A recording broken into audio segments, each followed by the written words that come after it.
Depuis 2 semaines, nous sommes avec Bernard de Montréal. C'est un personnage assez spécial dans le domaine de l'ésotérisme. On connaît des gens qui se déplacent d'un peu partout de la planète pour venir entendre ou reçoivent ou se font envoyer les cassettes de conférences de Bernard de Montréal. On en a retrouvé en Amérique du Sud, on en a retrouvé en Europe, en Allemagne, en Suisse, en Belgique et en France, évidemment. Et ce personnage qui est ici, j'allais presque dire qu'il nous appartient, puisque souvent on va chercher les gourous très très loin. On est allé voir Aurobindo, Satprem et les autres, Mikhail Ivanov. Euh, on a toujours l'impression que on n'est jamais prophète en son propre pays. Peut-être les choses vont enfin changer. Des fois, le personnage lui-même nous rebute un peu, soit dans son verbe, la façon dont il s'exprime, qui est assez originale, qui est assez personnelle, qui semble très tranchante et avec des gros sourcils. Mais d'un autre côté, trop souvent, on regarde la main qui indique le chemin, plutôt que de regarder le chemin que cette main indique. Il est beaucoup plus important de s'arrêter, et c'est pour cette raison que Bernard, sur les cassettes, vous entendez ce qu'il dit, sans être obligé de supporter des images de télévision ou un éclairage de théâtre. Alors, le travail se fait. Le travail se fait. Bernard de Montréal, bonsoir. Le travail se fait. Qui dit travail, dit contrat. Au début et à l'origine du travail public de Bernard, y a-t-il eu contrat? Et avec qui? Oui, il y a contrat. Il y a contrat dans un sens très occulte. Il y a contrat dans un sens de très grande souffrance personnelle. Pour vivre de ce que j'appelle l'intelligence créative, pour vivre de cette communication instantanée avec des plans d'intelligence qui, pour l'homme, sont très éthéréels, ce n'est pas facile parce que l'homme est conditionné à sa vie. Et l'homme voit sa vie et vit sa vie selon un mode qu'il connaît depuis très longtemps. Et lorsque ce mode est altéré, qu'il est fracassé d'une façon très rapide, dans un instantané, et que son intelligence change, que son intelligence, au lieu d'être subjective, psychologique, égocentrique, devient prépersonnelle, objective et sans attachement émotif, il est évident que l'homme doit vivre cette souffrance, ce contrat, d'une façon qui lui est particulière, c'est-à-dire d'une façon qui convient à son expérience. Et s'il essaie de traiter avec cette expérience pour un public au large, s'il essaie de faire comprendre cette expérience à des hommes qui ne la connaissent pas, il est évident qu'il peut leur apparaître, à travers le verbe, comme vous dites, différent, drôle, incompréhensible, ou même contradictoire. Ce qui permet à l'homme de vivre ce contrat, c'est-à-dire cette fusion, c'est-à-dire cette relation étroite entre l'énergie créative et son mental, c'est une capacité de résistance énorme à la désintégration psychologique de son être. Autrement dit, un refus total et absolu de casser sous la pression de l'énergie. Et s'il ne casse pas sous la pression de l'énergie, il peut la canaliser et ensuite l'homme, avec le temps, en bénéficie. Vous savez, il y a des gens qui pensent, ou qui oseraient penser que vous êtes fou, ou d'une douce folie, qui fait pas mal à personne, mais il y a des gens qui écoutent Bernard de Montréal, soit sur les cassettes, ou en séminaire, ou en conférence, et qui, comme on dit en québécois, capotent. Alors, est-ce que la relation à faire entre l'énergie qui a frappé Bernard il y a de ça plusieurs années, c'est cette même énergie qui passe à travers le verbe de Bernard? Y a-t-il à ce niveau-là une mise en garde à faire vis-à-vis des gens qui écouteraient, transcriraient au dactylo les conférences de Bernard et qui... Il faut que les gens reconnaissent ou réalisent que le mot « parler consciemment » devient une expression du pouvoir de l'énergie. Et lorsque ce mot est impressionné dans le mental de l'homme, si ce dernier se rattache trop à la forme, s'il croit trop, s'il s'imbibe trop de la forme, s'il prend trop au sérieux les paroles, il oublie l'origine des paroles. Donc, il oublie le contact entre sa propre intelligence et sa propre énergie, et il ne vit que de la forme psychologique qu'impose la forme sur son mental. Et c'est à ce moment-là, si l'être est moindrement déséquilibré, qu'il peut augmenter ce déséquilibre. C'est pour ça que je dis depuis très longtemps, il ne faut pas prendre sérieusement un homme comme moi. Il ne faut pas croire. Il faut écouter, voir, essayer de saisir, réécouter et réécouter et réécouter et apprendre à percevoir ce qui est caché derrière la forme. Et si nous apprenons à percevoir ce qui est caché derrière la forme, nous ne sommes plus sujets à la qualité très très inférieure de la forme et nous ne vivons que de la vibration de son énergie. À ce moment-là, nous comprenons très rapidement ce qui ne se comprend pas par l'intellect. Donc, à ce moment-là, il nous est facile de ne pas, comme vous dites, souffrir dans le mental ou d'être mené à l'aliénation. Ce qui mène l'homme à l'aliénation, c'est qu'il n'est pas habitué psychologiquement à traiter avec des thèmes qui sont parapsychologiques. Donc, automatiquement, sa psychologie est affectée par le parapsychologique, parce que dans le parapsychologique, il y a une paralogique. Et la paralogique, c'est la nature même de l'intelligence. La paralogique définit la nature même de l'intelligence en fonction d'elle-même et non jamais en fonction de la logique humaine. La logique humaine est simplement une organisation cérébrale, mécanique de la mémoire, et n'a rien à faire avec la nature de l'intelligence. Elle est assiette sur la constatation des faits mentalement perçus, mentalement organisés par la mémoire, en fonction du symbolisme accumulé dans l'homme. Mais dans le domaine du paralogique, il n'y a plus de frontières, il n'y a plus d'espace psychologique, il n'y a plus d'émotion, il n'y a simplement qu'une créativité sans cesse et reconnaissable seulement par la dimension supramentale de l'homme et jamais reconnaissable par la dimension inférieure, mentale, cartésienne de l'homme. Donc c'est à ce moment-là que l'homme commence à dépasser le cartésien, le logique, pour entrer dans le paralogique et ne plus être affecté par l'émotion dans son intelligence et ne plus subir la possibilité de l'aliénation ou de la détérioration émotionnelle. Là, on voit un personnage qui nous dit être en relation avec le supramental, avec une énergie qui passe à travers, qui a été difficile à subir le choc, ce que vous appelez, je pense, l'initiation solaire qui s'est produite il y a quelques années de ça, au début de votre carrière publique. Mais derrière quelqu'un qui se dit en contact avec cette énergie, il y en a d'autres qui se disent aussi en contact avec l'énergie. Et là, je pense à l'Église et je pense aux préceptes, aux dogmes chrétiens, catholiques, dont le pape s'acharne continuellement à vouloir défendre un point de vue qui se dit être en accord avec le grand tout, le Dieu, Dieu.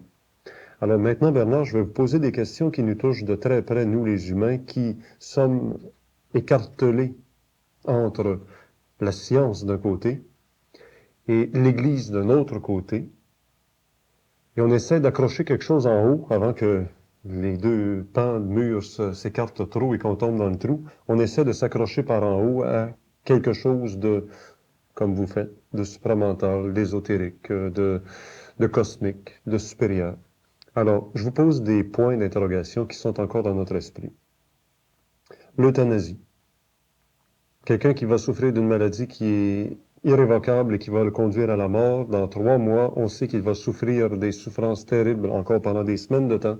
Il demande une potion magique là, qui va l'amener de l'autre côté. L'Église se refuse complètement à accepter l'euthanasie. On ne laisserait pas souffrir un cheval qu'on se dit inférieur à l'être humain dans telle souffrance. Par humanisme, et par humanisme, on va croire que c'est préférable que l'être humain, lui, souffre, parce que c'est plus normal. J'aimerais connaître l'opinion de quelqu'un qui est ni d'un côté ni de l'autre, et qui est accroché en quelque part en haut. Le problème de l'euthanasie, c'est un problème philosophique, c'est un problème de moralité, c'est un problème d'éthique, c'est un problème de politique, c'est un problème sociologique, c'est un problème légaliste, c'est un problème philosophique. Et tant que l'homme sera prisonnier de la forme, c'est-à-dire tant que l'homme sera prisonnier de sa façon de penser, il est évident que le phénomène de l'euthanasie, le problème de l'euthanasie, sera discuté d'une façon scientifique ou d'une façon religieuse et qu'il y aura polarisation dans la valeur morale, philosophique ou quoi que ce soit de cette expérience. C'est un problème d'ordre involutionnel, l'euthanasie. L'homme est obligé aujourd'hui, nous prenons par exemple le Vatican. Le Vatican, le pape, la hiérarchie ecclésiastique est obligé de donner à l'homme des préceptes d'action, de conduite, de comportement, parce que l'homme n'est pas dans son intelligence.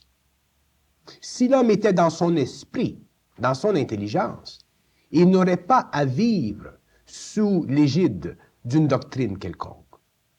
Donc, ce que fait l'Église est absolument essentiel pour empêcher que l'homme vive une trop grande aberration dans son comportement. Dans le domaine de la science, vous avez une autre option. Dans le domaine de la science, vous avez la psychologie expérimentale. Le scientiste, c'est un homme qui est expérimental. Il doit, de par la structure psychologique de sa science et de par l'aspect philosophique de sa méthodologie, établir que son comportement avec le matériel, avec le phénomène, doit toujours être un comportement d'extrême objectivité. Donc, le scientifique doit traiter du phénomène d'euthanasie d'une façon froide. Le religieux, le spirituel doit le traiter d'une façon chaude. Et nous savons que le froid et le chaud sont toujours en opposition. Donc, ce n'est qu'avec le temps, lorsque l'humanité aura évolué, lorsque l'homme aura pris conscience des lois de la vie, lorsque l'homme aura compris les lois de la morale, c'est-à-dire les lois de la forme de la morale, c'est-à-dire les lois qui ont amené la morale à l'homme, c'est-à-dire lorsque l'homme aura compris la nature de son intellect, qu'il pourra à ce moment-là se retrancher de la dualité de la religion ou de la science et voir le phénomène de l'euthanasie comme un phénomène qui relève de la diction, de l'interpénétration, de la relation entre l'intelligence créative en lui et sa propre activité égoïque.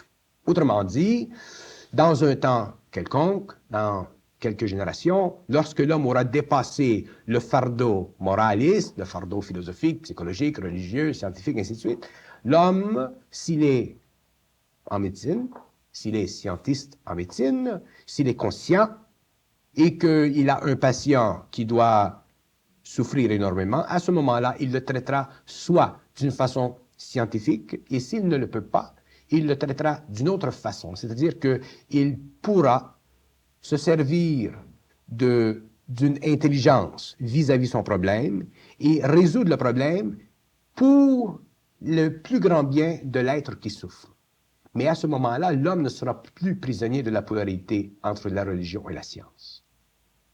Alors, le problème d'euthanasie, c'est un problème d'inconscience, c'est un problème d'involution. Prenons ce problème, transposons-le sur un autre plan, sur une autre planète. Sur une autre planète, lorsqu'un être vient au monde, qu'il est difforme, qu'il ne peut pas subvenir aux besoins de la race, parce qu'il y a eu des erreurs de construction dans les corps subtils avant la descente dans la matière, on le dématérialise. On le dématérialise.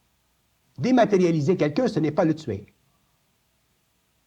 Dématérialiser quelqu'un, c'est changer le taux vibratoire de son corps matériel pour qu'il disparaisse. Tandis que tuer, c'est attaquer la physicalité d'un homme pour lui enlever la vie. Donc, c'est contre les lois de la vie de tuer, parce que lorsque l'on tue, nous empêchons le corps matériel de transmuter.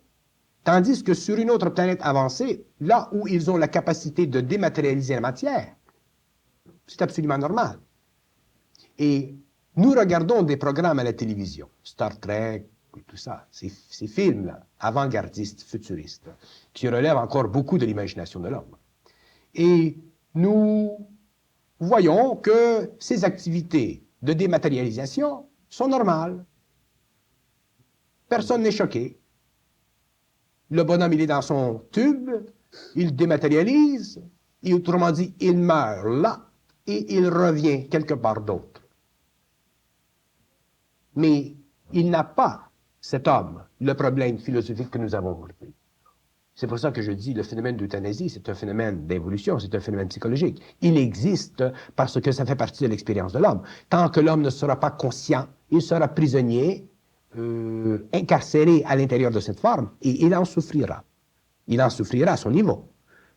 Bon, mais là, vous ne donnez pas de solution ni de réponse, mais quand Je ne même... peux pas vous donner de solution. Ce serait absolument ridicule pour moi de vous donner une solution. Pour vous donner une solution, il faudrait que je vous amène, que je vous apporte une machine, que je prenne le type qui est malade, que je le mette dans la machine, que je le transmute et que je le projette quelque part dans un autre espace. Et que je dise, regardez, là on le dématérialise et là on le rematérialise. Autrement dit, dans le phénomène de la science cosmique, la mort n'existe pas telle que nous la connaissons parce qu'il n'y a pas chez l'homme, dans son action, d'activité qui empêche le pouvoir de l'énergie. Il n'y a pas d'activité qui va contre les lois de l'énergie. Mais dans notre civilisation, nous n'avons pas atteint ce stage. Donc, nous sommes obligés de traiter avec le phénomène d'euthanasie d'une façon très lente. Donc, les scientifiques traitent lentement, les philosophes traitent lentement, l'Église traite lentement, et tout le monde traite. Donc, le phénomène de l'euthanasie va demeurer avec nous tant que l'homme n'aura pas découvert une science qui pourra complètement mettre terme à la psychologie de la mort. Et ceci se produira lorsque la science aura créé une technologie suffisamment avancée pour démontrer que dans l'homme, il y a un corps mental, il y a un corps astral, il y a un corps vital et qu'il y a un corps physique. Et quand la science pourra séparer le corps éthérique du corps matériel et maintenir la vie, quand la science pourra séparer le corps matériel du corps astral et maintenir la vie, quand la science pourra séparer le corps matériel et le corps mental et maintenir la vie, à ce moment-là, on commencera à comprendre que l'homme est beaucoup plus que simplement de la physicalité. Et à ce moment-là, on n'aura plus d'inquiétude philosophique vis-à-vis certains problèmes tels que l'euthanasie. Si l'homme doit être éliminé du plan matériel, c'est parce qu'il sera su à ce moment-là qu'il est mieux pour lui de continuer son évolution sur un autre plan parce qu'il a fini son évolution sur ce plan-ci. Mais nous sommes tellement prisonniers d'une moralité qui est historique, qui est centenaire, que nous ne pouvons pas, à cause de nos émotions, résoudre finalement le problème de l'euthanasie. Et il n'y a aucun homme aujourd'hui qui peut, avec autorité, dicter une ligne d'approche, une ligne d'action. C'est l'opinion lente de la masse qui va amener le changement. C'est par la masse, l'opinion mondiale, lentement, que le problème d'euthanasie sera résolu. Ce ne sera jamais une autorité qui le fera. Jamais l'Église ne permettra l'euthanasie. Jamais la science, d'une façon confortable, pourra permettre l'euthanasie, parce qu'il y a encore dans le scientiste de l'émotion. Jamais le philosophe ne pourra permettre l'euthanasie, à moins qu'il ait une philosophie totalement différente de la philosophie basée sur les principes logiques de la pensée judéo-chrétienne. Nous sommes imbus de judéo-christianisme. Nous sommes imbus de valeurs de la vie. Nous sommes imbus, et c'est très bon que nous soyons imbus de ceci, parce que si nous n'étions pas imbus de ceci, imaginez-vous ce que nous ferions. Donc, déjà, nous sommes très barbares dans nos actions, et nous sommes déjà imbus de judéo-chrétienté. Alors, imaginez-vous si nous n'avions pas ces petites valeurs qui nous retenaient, ce serait la pagaille. Donc, c'est très bon que le phénomène d'euthanasie existe. Avec le temps, il va changer et sa phase va changer, mais il n'y aura pas d'autorité pour dire c'est comme ça que ça se résout ou que c'est comme ça que ça se résout. S'il y a une autorité, ce ne sera pas une autorité qui fait partie de la 5e race. Ce sera une autorité qui fait partie de la 6e, mais cette autorité sera en pouvoir étant en pouvoir, et quand je dis que cette autorité sera en pouvoir, je veux dire que probablement il y aura une autorité un jour à la fin du cycle qui sera en pouvoir sur les gouvernements, sur l'Église, sur les organisations. Mais cette personne, cette entité ne fera pas partie des lois de notre monde. À ce moment-là, les hommes reconnaissant cette personne, reconnaissant cet être, reconnaissant ce personnage dans le monde, à ce moment-là, les hommes verront qu'il y a beaucoup d'intelligence dans cet homme et qu'il y a le pouvoir dans cet homme de faire ce qu'il explique dans le monde. Et à ce moment-là, probablement, cet homme engendrera un nouveau cycle d'évolution où les fondations psychologiques de la nouvelle race, les fondations psychologiques de la moralité, de la philosophie, de la psychologie seront changées d'une façon très, très radicale à cause de la venue dans ce monde d'un être qui aura le pouvoir sur les hommes et sur la matière. Là, je pense qu'on lave du revers de la main d'autres problèmes sociaux comme l'avortement et les autres. Mais est-ce que je fais une erreur de jugement en trouvant l'exemple suivant? C'est comme si, avec Bernard de Montréal, quand on vous écoute parler, on est des êtres humains qui regardons des fourmis en bas, et les fourmis se posent des questions. Mais nous, on se dit, bon, hein, qui règle le petit problème en bas, et ça ne changera pas la face du monde de toute façon. Ce que je veux en venir à dire, c'est, avec la perception supramentale que vous avez, Bernard de Montréal, on se demande si des fois l'être humain ne se cogne pas le nez volontairement sur des murs invisibles. S'il ne cherche pas des bébites ou des problèmes là où il n'y en a pas. C'est à cause... Vous venez de dire quelque chose. Vous dites, est-ce que l'être humain ne se cherche pas des problèmes? L'être humain, c'est un être à problème. L'être humain, c'est un être à problème. Trouvez-moi un homme sur la Terre qui n'a pas de problème, qui ne se crée pas de problème. Pourquoi l'homme se crée des problèmes? Parce qu'il est fait d'une nature mentale qui se pose des questions, au lieu d'être fait d'une nature mentale qui reçoit des réponses. C'est ça. S'il était d'une nature mentale qui reçoit des réponses, il n'aurait pas en lui de problème. Moi, si j'étais chirurgien dans un hôpital et que j'avais devant moi un problème d'euthanasie ou d'avortement, et que je recevais des réponses de mon intelligence, j'agirais selon mon intelligence. Mais l'intelligence, elle est totale. Donc, je ne créerai pas de remous. Je serai très patient. Je m'arrangerai pour amener le problème de l'euthanasie à une solution, selon l'intelligence créative.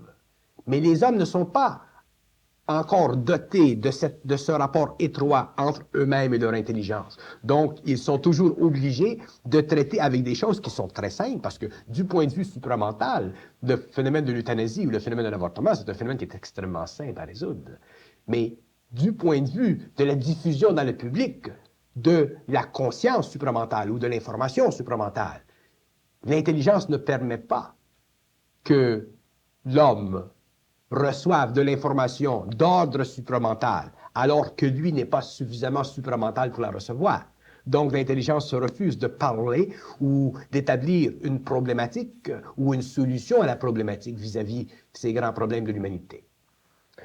Si on passe à un autre point qui préoccupe présentement la science, c'est la transplantation de certains organes vitaux. On en est maintenant au cœur. Le cœur qu'on transplante, on sait que c'est là que paraît la vie dans le fœtus. Et bientôt, on en sera peut-être à la transplantation d'un cerveau. Quelle est l'opinion de quelqu'un qui est pas pris, qui est pas pogné? L'opinion de quoi? L'opinion de la transplantation? L'opinion de Bernard de Montréal quant à l'action et les effets cosmiques de quelqu'un qui reçoit le cœur de quelqu'un d'autre. On sait que le chakra cardiaque, pour les orientaux, est le chakra central. On en a 3 en dessous et 3 au-dessus. Que par l'amour, on active le chakra cardiaque qui est 1, alors que tous les autres marchent par des paires. Que le chakra cardiaque est celui qui nous met en relation avec le cosmique. Et on prend le cœur d'un être qui est sur le point de mourir d'un accident d'automobile. Son cœur bat encore, on le prend, on le transplante dans le corps d'un autre qui avait le cœur malade. Ça, c'est peut-être moins perceptible pour la science actuelle, conventionnelle, que si je parlais plutôt d'une transplantation du cerveau. Car à ce moment-là, on va dire, oui, mais qui est-ce qui pense? Alors que dans le premier cas, on pourrait dire, quelle est l'âme qui est dans? Mais dans le deuxième cas, pour le cerveau, on dirait, oui, mais qui est-ce qui est l'autre? Parce qu'on a transplanté le cerveau d'un qui avait une tumeur cancéreuse au cerveau, on lui enlève, on met un cerveau d'un autre qui a été accidenté et il a eu tous les organes déchirés. Et là, présente, c'est un nouveau problème. C'est un problème.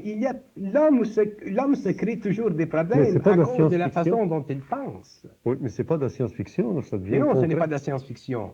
Et d'abord, pourquoi les scientistes ont tellement de difficultés avec le cardiaque, avec la transplantation cardiaque? Parce que le cardiaque, c'est un chakra, comme vous dites. Donc, c'est un centre d'énergie. Et ce centre d'énergie, il est vitalisé par certaines forces. Mais si l'homme, le scientiste, change ce cœur pour un autre, à ce moment-là, il y aura une relation d'énergie entre ce chakra et les forces. Parce que l'organisme matériel, ce qui est matériel, ce qui est physique pour l'être humain, fait toujours partie du plan de vie de cet être-là. Si vous prenez un rein d'une personne, d'un étranger, ou le cœur d'une personne, vous continuez toujours le plan de vie, c'est déjà sûr que cette personne-là aura, dans quelques années, une transplantation. Donc, nous avons la tendance à rationaliser la transplantation, mais à dire, bon ben, si vous prenez le cœur d'un autre, ça ne marche plus, ou si vous prenez le cerveau d'un autre, ça ne marche plus, et ce n'est pas le cas. Le physique de l'homme est interchangeable. D'ailleurs, l'homme verra dans les générations qui viennent des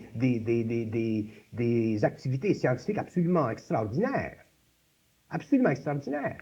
Mais nous mettons tellement d'importance dans le matériel, dont nous ne connaissons pas les lois de la vie, que nous sommes incapables de décider philosophiquement si nous sommes capables de retrancher l'homme dans la vie matérielle, pour le laisser continuer sur les plans subtils. Notre problème, ce n'est pas l'euthanasie qui est le problème, ce n'est pas l'avortement qui est le problème, c'est notre attitude psychologique vis-à-vis les lois de la vie. Nous nous prenons tellement au sérieux dans la nature du corps humain, dans la nature de la vie physique, que nous perdons complètement la notion de la vie qui est à l'extérieur de ce corps-là et qui réellement manipule le corps physique. Prenez le cas de cette dame, Thérèse Newman. Elle était pendant des années, cette femme, allongée sur un lit et elle ne mangeait jamais, elle buvait un peu d'eau. Elle était maintenue par des forces derrière le rideau de l'espace-temps, derrière la matière. Alors, ce cas, il existe pour tous les hommes. Mais nous perdons notion de ceci. Nous perdons notion que ce qui nous arrive dans le matériel, au niveau de la transplantation, au niveau de l'euthanasie, nous perdons notion que tout ceci fait partie de notre plan de vie. Donc, nous devenons tellement oppressés par le côté moral de notre action que nous souffrons philosophiquement, psychologiquement, émotivement et mentalement. C'est un problème d'évolution, ce que vous me demandez. Dans 2, 3, 4 générations, ce problème d'euthanasie n'existera plus. Il existe aujourd'hui parce que les hommes sont incapables d'être dans leur intelligence créative. Ils ne sont pas capables d'exécuter créativement les lois de la vie. Mais oublions l'euthanasie, parlons des transplantations d'organes. Là, vous voyez qu'il n'y a aucun problème non plus. On peut transplanter, ça fait partie du plan voulu. On change le cerveau d'un, on met le cerveau d'un autre. Il n'y a aucun problème au niveau des lois cosmiques. Il y a un problème au niveau du rendement vital de ces organes parce que la science n'est pas suffisamment avancée. Pour changer le cardiaque d'un homme, il faut totalement le vider de son éther. Alors, il faut totalement vider l'éther de ce chakra, ou il faut changer complètement les vibrations de l'organe. Mais la science n'est pas capable de changer les vibrations d'un organe. Demain, l'homme pourra changer. C'est pour ça d'ailleurs que la maladie n'existera plus. Parce que l'homme pourra changer la vibration de l'organe. Mais aujourd'hui, il n'est pas capable, donc il est obligé de passer par une technique mécaniste qui fait partie de son expérience scientifique, qui aide certains hommes et qui ne donne pas de fruits à certains autres. Mais ça fait partie de la conscience expérimentale de l'humanité. Vous ne pouvez pas me demander de vous donner une réponse à un problème qui fait partie de l'inconscience de l'homme. Moi, je peux vous donner des réponses qui font partie de la conscience éventuelle de l'humanité. Je peux vous parler de demain, mais vous parlez d'aujourd'hui et de vous donner des notions de comportement vis-à-vis telle ou telle problématique, c'est simplement impossible parce que je ne pense pas comme l'homme pense. C'est pour ça que je dis, si moi j'étais chirurgien et que je devais, dans mon intelligence, faire l'euthanasie, je le ferais. Peut-être que mes collègues me foutraient à la porte, mais ça ferait partie de mon expérience et je l'accepterais parce que je serais dans mon intelligence. Tandis que l'homme n'est pas capable de faire ceci. L'homme, s'il a moindrement une opposition devant lui, il ne fera pas l'euthanasie parce qu'il va perdre sa profession, et ainsi de suite. Il y a des normes, il y a des codes. Et ça, c'est très bon, parce que l'homme est inconscient. Donc, les restrictions vis-à-vis de l'euthanasie, vis-à-vis de l'avortement aujourd'hui dans le monde, sur le plan collectif, sur le plan social, sur le plan politique, je suis totalement d'accord. Sur le plan individuel, c'est une autre paire de manches. Il y a une différence entre un individu dans son intelligence individualisée qui a découvert son identité et un individu qui fait partie d'une conscience amorphe qui pense les pensées de tout le monde. Donc, ce que fait l'ordre social vis-à-vis cette problématique, je suis totalement d'accord. Je suis totalement d'accord avec le Vatican qui dit qu'il ne doit pas y avoir d'avortement, parce que si le Vatican sanctionnait demain matin l'avortement, vous trouveriez des bébés dans les pays sous-développés dans les poubelles. Donc, il y a de l'intelligence créative derrière ceci. Dans le cas de l'euthanasie, c'est la même chose. Il y aurait des gens qui se feraient tuer pour qu'il y ait une ristourne financière quelque part. Mais le problème philosophique de l'euthanasie, de l'avortement, il continue quand même à mijoter dans l'esprit de l'homme, dans l'esprit des gens. Et c'est avec le temps, au fur et à mesure que l'homme deviendra plus conscient, que la science sera de plus en plus adaptée et que la conscience de l'homme sera de plus en plus grande, que ce problème-là disparaîtra comme le problème d'avortement disparaîtra. C'est un problème de conscience, c'est un problème d'évolution. C'est un problème de relation entre l'involution et l'évolution. Et moi, je suis absolument sans secours dans cette situation-là. Je ne peux pas donner d'opinion. Je peux faire des opinions personnelles dans un cadre personnel, mais je ne peux jamais faire d'opinion publique parce que ça ne me regarde pas comment les hommes traitent de leurs problèmes. Comment les hommes traitent de leurs problèmes, ça fait partie de leur conscience expérimentale, ça fait partie de leur expérience.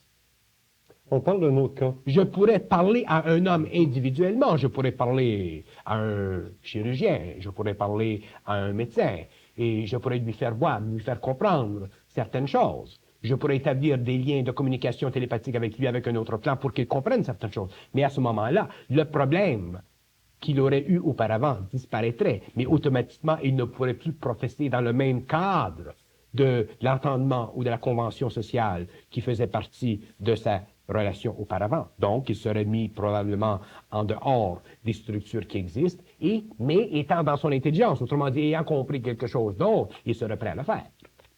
Voulez-vous dire que quelqu'un qui atteint à d'autres niveaux de conscience risque gros d'être banni de la société par certains aspects qui ne sont pas reconnus par la masse des inconscients? Quelqu'un qui est dans sa conscience intégrale ne peut pas travailler à l'intérieur d'une structure sociale. C'est impossible. Vous pouvez répéter ça, s'il vous plaît? Une personne qui est dans sa conscience intégrale ne peut pas travailler à l'intérieur d'une structure sociale. Il ne peut pas s'assujettir à la convention psychologique de l'humanité. Il devient lui-même... Il devient lui-même un centre d'énergie qui travaille selon une programmation différente, occulte, à vaste échelle, mais toujours retiré de la structure sociale, jusqu'à temps que la structure sociale soit totalement changée, altérée, et là, il peut la réintégrer s'il le désire. Vous savez, on a peut-être mis plusieurs... C'est justement pourquoi existent certaines sociétés secrètes.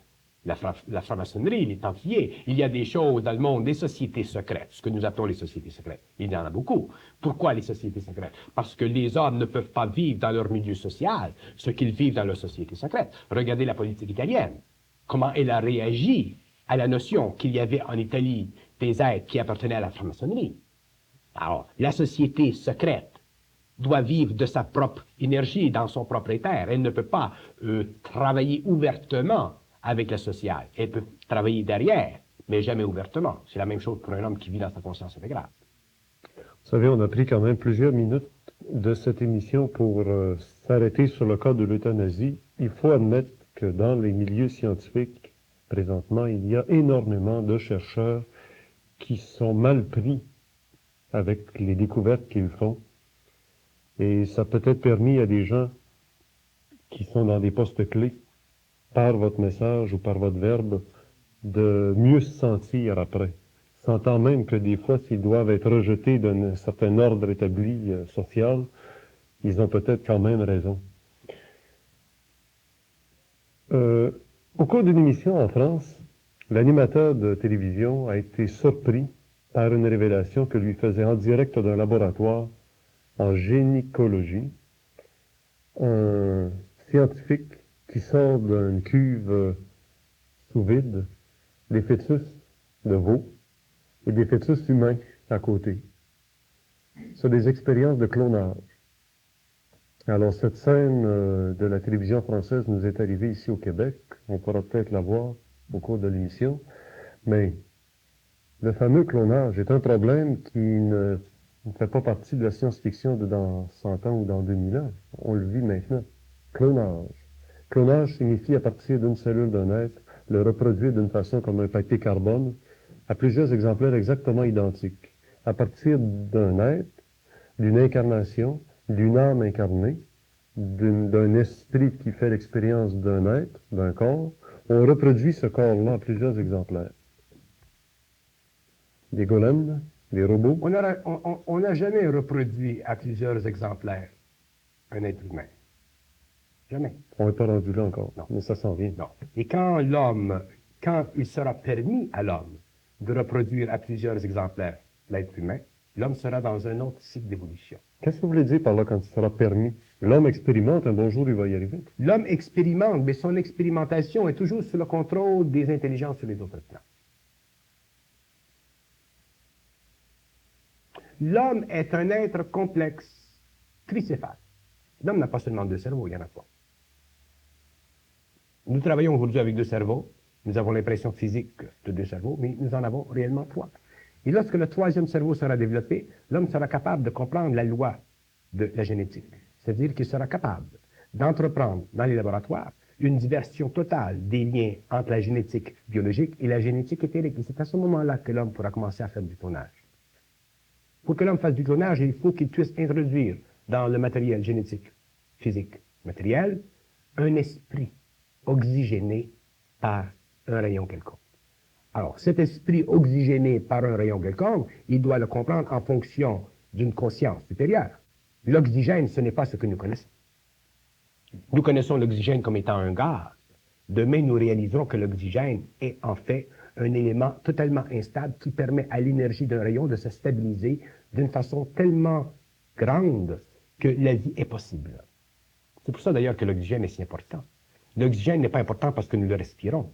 L'oxygène est important parce qu'il devient un point d'appui pour la fixation dans l'éther d'une énergie rayonnante qui vient des forces de vie. Et à ce moment-là, il devient, dans la matière, un élément qui devient important parce que c'est un élément qui correspond déjà à une cyclicité dans l'éthérique. Quand l'homme connaîtra les lois de la matière éthérique, il comprendra les lois parfaitement de la matière physique. Et à ce moment-là, il pourra faire du clonage. Mais qui contrôle l'évolution de la science? Ce sont les autres plans. Si là, ce sont les autres plans. Ce sont les intelligences sur les autres plans. L'homme a l'impression qu'il pense ce qu'il veut. L'homme ne pense pas ce qu'il veut, il pense ce qu'il peut. D'ailleurs, c'est une des grandes révélations de la conscience supramentale. L'homme pense ce qu'il peut et non ce qu'il veut. Mais le voile est tellement épais, tellement dense, que l'homme a effectivement l'impression qu'il pense ce qu'il veut. Il ne pense pas ce qu'il veut, il pense ce qu'il peut. Mais là, vous savez que vous venez de trouver l'échappatoire idéal pour dire les problèmes de l'humanité, c'est à cause d'eux autres qui nous laissent pas voir tout ce qu'on a à voir. Les problèmes de l'humanité, c'est à cause d'eux autres dans ce sens que l'homme n'est pas prêt à voir. Si l'homme était en contact aujourd'hui avec les intelligences, il serait détruit. Il deviendrait totalement fou, totalement aliéné. C'est un phénomène d'énergie. Ces intelligences sont de l'énergie. Donc, l'homme serait totalement aliéné. C'est un phénomène d'évolution. Il y a des hommes sur la Terre qui ont, évolutivement parlant, la capacité d'absorber mentalement, émotivement, physiquement et vitalement cette énergie. Mais pas tous les hommes ont cette capacité. Au cours des siècles, oui, tous les hommes sont appelés à la nouvelle évolution. Tous les hommes sont appelés à cette conscience, à ce contact avec les terres. C'est normal. Mais tous les hommes, dans un même temps, n'ont pas cette capacité. Donc, quand vous dites que c'est de la faute à ces intelligences, ce n'est pas parfaitement réel. C'est une condition de l'homme qui fait qu'ils ne sont pas capables, aujourd'hui, dans un certain temps, d'interpénétrer avec sa matière. Moi, je le sais, je l'ai vécu. C'est terrible, l'interpénétration. C'est une chose que l'on ne veut pas que personne vive tant que c'est terrible. C'est pour ça que la fusion, l'interpénétration, c'est un phénomène qui doit être vécu lentement par l'humanité. Ceux qui le vivent dans une instantanéité le vivent parce qu'ils ont la capacité, la résistance mentale, émotive et physique pour le vivre. Mais ceci fait partie d'une connaissance que eux savent et non l'ego. Moi, je n'ai jamais su que je vivrais la fusion à tel âge. Mais lorsque j'ai vécu l'interpénétration, je l'ai vécu. L'homme n'est pas aussi présent dans l'intelligence qu'il possède qu'il croit. D'ailleurs, c'est la fondation même de toute la hiérarchie des connaissances que je donne dans mes séminaires. Je fais voir à l'homme que, effectivement, ce n'est pas lui qui pense. Et dès que l'ego réalise que ce n'est pas lui qui pense, c'est là qu'il commence à changer. Et c'est là qu'il commence à souffrir. Jusqu'à temps qu'il ne souffre plus de l'illusion d'avoir perdu quelque chose vis-à-vis de sa personnalité. C'est pour ça que la transmutation, le changement vibratoire du corps mental, ce n'est pas une expérience facile. Et d'ailleurs, le pape Jean XXIII l'a dit, ceux qui vivront, ceux qu'il a appelés les fils de la lumière, c'est-à-dire les fils de l'intelligence, autrement dit les hommes qui vivront de l'intelligence, souffriront jusqu'à la fin du cycle. C'est pourquoi j'ai toujours dit que tu ne peux pas être conscient et être heureux. Tu peux être conscient et bien dans ta peau, mais tu ne peux pas être heureux parce que les conditions dans la matière sont beaucoup trop primitives et inégalisantes pour un homme qui est très sensible. Mais il peut être très bien dans sa peau parce qu'il voit, il comprend. Ce serait un peu comme la fourmi qui a la conscience de l'être humain. Exactement, exactement. C'est un phénomène d'énergie.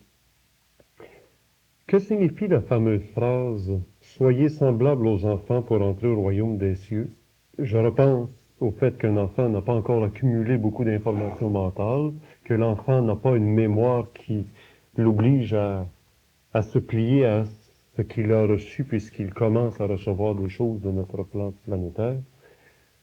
Se pourrait-il que l'enfant soit plus apte à atteindre à cette prise de conscience et que malheureusement on le bouffe? C'est que l'enfant n'est pas conditionné comme nous. Il n'y a pas autant de formes dans son mental que nous. Donc, il est plus réceptif. Combien de gens parlent aujourd'hui de ces enfants merveilleux qui naissent, ainsi de suite, que nos enfants aujourd'hui ne sont pas comme les enfants d'il y a 20 ans, ainsi de suite. Pourquoi? Parce qu'il y a une grande capacité chez les enfants de percevoir, de sentir.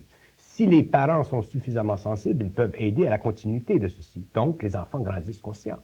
Mais si à un certain moment, il y a un mur qui descend et que l'éducation élimine de chez ces enfants cette grande sensibilité et qu'il n'y a pas de parents qui veillent à l'accroissement de cette conscience et au développement de cette conscience parce qu'eux-mêmes ne sont pas conscients, il est évident que les enfants ne sont pas plus mieux postés pour l'évolution que nous le sommes.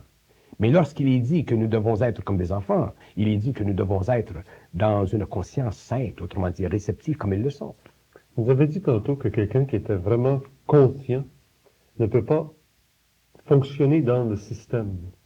Et on aperçoit dans les écoles de plus en plus de gens qui ont des drop-outs, des gens qui refusent le système éducatif, ou qui vont même malheureusement s'enfuir par le biais de la drogue, ou autrement. Il ne faut pas confondre la conscience, un être conscient, avec des êtres qui se sensibilisent à un changement dans leur psychologie.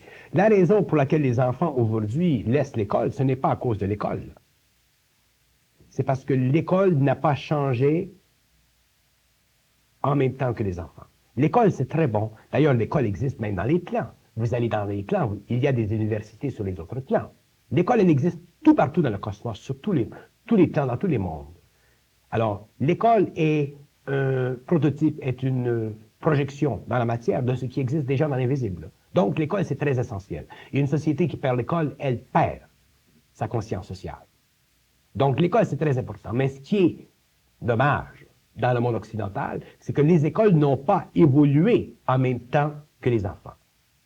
Elles ont essayé d'évoluer, mais déjà, il y avait dans les écoles des êtres qui étaient trop fossilisés. Il y avait des êtres qui se refusaient. Ou il y avait des êtres qui étaient trop pris par l'exhilaration de l'expérience. Donc, il y a eu des erreurs. Il y a un mouvement de la gauche vers la droite, et ainsi de suite. Et ça fait partie encore de l'inconscience de l'homme ou de la conscience expérimentale. Mais il y a dans le monde de très bonnes écoles. Pouvez-vous nous parler pourquoi la drogue?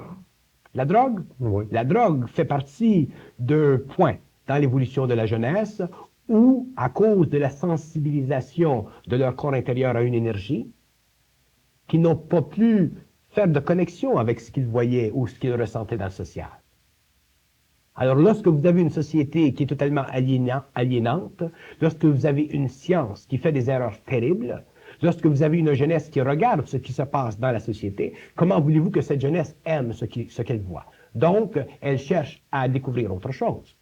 Alors, qu'est-ce qui se passe? Il y a des forces qui amènent vers elle certains outils, dont la drogue, pour leur faire croire qu'il y a autre chose. Ils font l'expérience et effectivement, ils découvrent autre chose. Mais ce qu'ils découvrent, c'est astral, ce n'est pas de l'intelligence créative. Ça fait encore partie du pouvoir de l'astral sur l'humanité. Ça fait encore partie de la fin du cycle. Donc, la fin du cycle est un cycle qui est marqué par la dissolution des liens entre l'homme et sa conscience à un très haut niveau, et où tous les aspects possibles et imaginables de la déformation, du mensonge, du voile, de la confusion, marquent l'état psychologique de l'homme. Et ceci, ça fait partie de la grande souffrance des hommes, et c'est pourquoi c'est important pour l'homme de réaliser qu'il y a en lui une intelligence qui est au-delà de tout ce perfectionnement d'une forme qui est corrosive dans le fond, et il doit éventuellement y arriver. Et ceux qui ont la sensibilité pour percevoir, éventuellement arriveront. On ne peut pas avoir en soi quelque chose de réel et ne pas être mené par lui éventuellement. Mais nous sommes très faibles. L'homme est consterné, l'homme est sans appui, l'homme est très influençable. Donc, l'homme qui sent quelque chose en lui, à moins d'avoir une carrure très forte, un caractère très fort, un très bon tempérament, il va laisser de côté, il va se laisser influencer, il va entrer dans la drogue, ainsi de suite. Mais déjà, même la drogue va souvent lui servir d'expérience. Il y a des jeunes qui ont passé par la drogue pour arriver à autre chose. Donc, on ne peut pas parler de la drogue d'une façon simplement négative ou fautive. Nous devons voir la drogue comme une expérience individuelle et collective de l'humanité, mais où l'individu, un jour, doit en sortir. L'individu, un jour, doit voir l'illusion de la drogue. S'il ne voit pas l'illusion de la drogue, c'est parce qu'il n'est pas suffisamment dans son intelligence. Donc, ça fait partie de son expérience, ça fait partie de l'expérience collective de l'humanité. Alors, juste en fin de rencontre, ça fait 3 semaines d'avant qu'on est ensemble, 3 heures consécutives. Quoi lire? Qui écouter? Vers quelle école? Vers quelle église? Vers quelle science doit-on nous diriger? Chaque homme est amené à lire ce qu'il doit lire, est amené à l'école qu'il doit vivre, est amené à la religion qu'il doit sentir. Chaque homme est amené par son intelligence à travers tout le mécanisme de sa subjectivité, pour son expérience. Quelle technique maintenant? On entend beaucoup parler de techniques orientales, respiration, prana, yoga. Même chose. Même chose. Tout ceci fait partie de la conscience expérimentale de l'homme. Il y a des hommes sur la Terre qui aiment manger des raisins 24 heures par jour, ça leur fait du bien. Il y a des hommes sur la Terre qui aiment manger des carottes 24 heures par jour, ça leur fait du bien. Il y en a d'autres qui mangent des patates 24 heures par jour et ils se rendent malades. Alors, il y a différentes expériences. Mais un jour, l'homme découvrira une chose. Et ça, je le dis d'une façon prophétique, si vous voulez, parce que c'est très rare que je parle de prophétie. Je dis qu'un jour, l'homme découvrira qu'est-ce que c'est la conscience supramentale et il découvrira qu'est-ce que c'est de l'intelligence ou une conscience intégrale. Tout ceci ne sont que des mots. Autrement dit, l'homme, un jour, découvrira son identité. Et lorsqu'il découvrira son identité, il sera en rapport avec son énergie. Et automatiquement, ce qu'il aura vécu auparavant aura fait partie de son expérience et aura été bonne, mais aura été temporaire.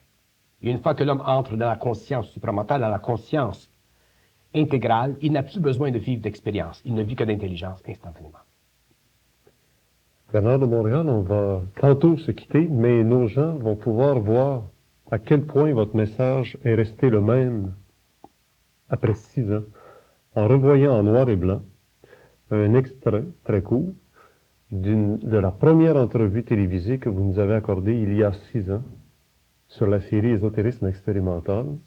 Et on se revoit immédiatement après pour clore cette série, même cette série de la saison 82-83, puisque la semaine prochaine, ce sera la dernière, une récapitulation de toute la saison d'automne et de printemps. Il ne restera qu'une forme de récapitulation, essayer de voir si finalement tout ça nous amène au confin. Je pense qu'avec Bernard de Montréal, on a vu aujourd'hui le confin final de toute cette démarche de l'ésotérisme, étant donné qu'à l'automne, on se retrouve sur un nouveau domaine, la sexualité, ou plutôt, j'appellerais ça plutôt l'énergie vitale. Et d'ailleurs, c'est possible que la série s'appelle Ésotérisme expérimental, l'énergie vitale, et on verra à travers des psychologues, des psychiatres, des chercheurs sociaux et tous les autres, la fameuse fonction de cette énergie vitale. On voit présentement, là nos gens ne le voient pas ce soir, mais ils le verront quand l'émission sera montée, cet extrait de l'émission qu'on a faite ensemble il y a 6 ans, noir et blanc, vous vous en souvenez? C'était toute une expérience. Et je rappelle à nos gens à la maison que vendredi qui s'en vient, cette semaine, là, vendredi le 20, c'est le 20 je pense, vendredi qui s'en vient, le 20, nous sommes avec Dr Jean Bichaille au Cégep Maisonneuve, 2700 rue Bourbonnière. C'est le 22. Bon, le 22. Et avec Dr Jean Bichaille, on va essayer de voir, lui qui est chrétien, copte, c'est le 22, comment lui a vécu son ésotérisme. Vous vous souvenez de lui? On l'a vu à différentes émissions, une fois avec Adé Grage, Alex Lachance et Margot Cardin. C'est un bonhomme qui parle très peu. D'ailleurs, même dans son milieu, puisqu'il est psychologue, très peu savaient qu'il avait fait une évolution ésotérique très avancée. Il a été confronté à des situations humaines dramatiques, étant donné qu'il était l'astrologue du Palais Royal en Égypte à l'époque de Nasser.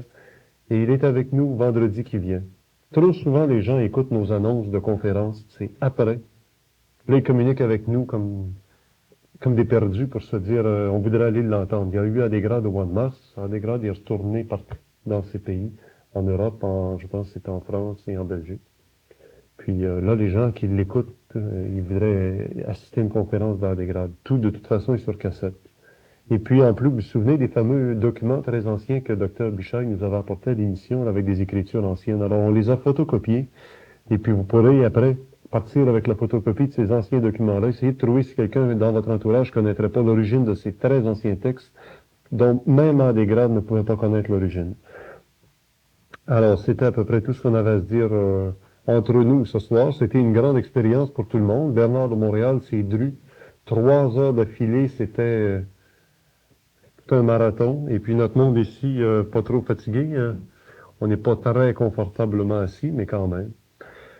Alors, on a vu ensemble, pendant que je parlais, le fameux extrait noir et blanc qui remonte à il y a 6 ans. Alors c'est ça, Bernard de Montréal est toujours le même message, toujours la même vibration qui passe. Est-ce qu'il ne serait pas souhaité que tout le monde subisse cette forme d'initiation solaire que vous avez eue? Pour terminer, Bernard de Montréal, alors qu'il nous reste à peine quelques minutes. Chaque homme vit l'énergie selon son plan de vie.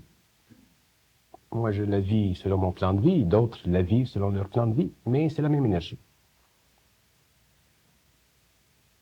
Cette énergie est universelle. Il n'y a pas de façon d'entrer en relation directe. Il ne faut pas prier pour avoir la fusion avec le supramental. Même si vous priez, ça fait partie de votre expérience. Donc ça arrive presque par hasard. Quelqu'un l'a subi, c'est tout. Tous les hommes sont intelligents. Nous avons l'impression, tous les hommes sont intelligents, mais ils ont... Bon, je vais vous expliquer d'une façon symbolique comment c'est la conscience supramentale. Il y a le soleil. Le soleil, il est toujours derrière la vitre, mais nous avons des rideaux. Alors la plupart des hommes vivent avec des rideaux. Il y a des hommes qui ont des rideaux très épais, et il y a des hommes qui ont des rideaux moins épais, mais il y a toujours un petit film. Dans le cas de la fusion, c'est le soleil directement à travers la vitre qui fait éclater les rideaux. Alors le soleil, il est toujours là. Et il éclaire toutes les maisons. Mais les hommes ont, au cours des années, placé dans la vitrine, dans la vitre, des rideaux qui conviennent à leur personnalité, à leurs caractéristiques. Et ils ont décoré l'intérieur de leur Ils maison. ont décoré l'intérieur de la maison. Ils pensent que c'est ça qui est toute la réalité. Voilà, exactement. Si quelqu'un vient et dit, bon, pousse le rideau, bah, à ce moment-là, ils ont peur, parce que le soleil, il est brillant. ils frappent la vue. Et à ce moment-là, ils commencent à voir leurs meubles d'une autre façon. Ils commencent à voir la poussière sur leurs meubles. Avant, ils ne voyaient pas la poussière. Ils commencent à voir qu'il n'y a pas de peinture sur les murs, que c'est réellement affreux dans la maison, qu'il faut changer tous les meubles, et ça coûte cher. C'est ça le prix qu'on paye. Donc le soleil, il est là.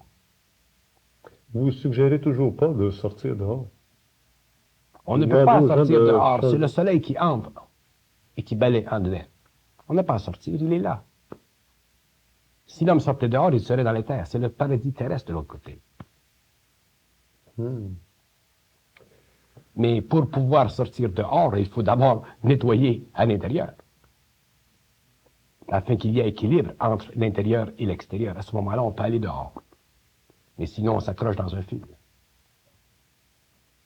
Merci Bernard de Montréal. Merci.